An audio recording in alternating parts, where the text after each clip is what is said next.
May binili ako.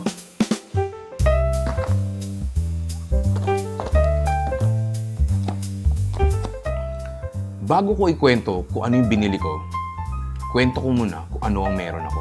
Meron akong camera. Ito ang camera ko. Maliit siya, maganda siya, okay siya pang picture, pero gusto ko mag-take ng videos kapag lumalabas ako. Ngayon, kung kukuha ko ng videos, kailangan ko ng magandang sound. Pero yung camera na to, di naman maganda yung sound niya. Picture lang tsaka video ang maganda sa kanya. Kaya, gumamit ako ng ganitong mic. Okay yung mic. Okay yung setup ng camera. Maliit, compact, madali na rin. Problema, hindi ganun kabuo yung sound niya. At the same time, hindi rin ganun kahaba yung range. So, kailangan ko gumamit ng mas magandang quality.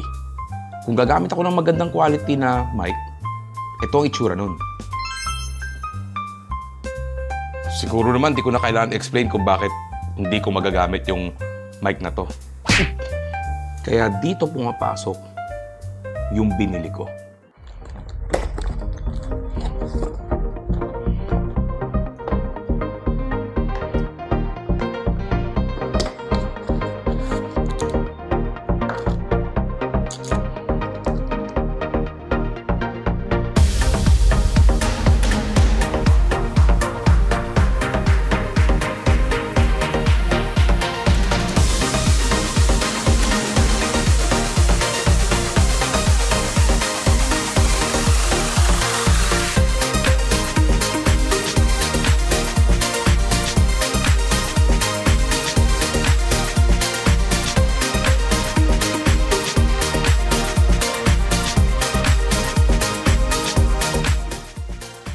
So, nagustuhan nyo ba yung camera setup ko?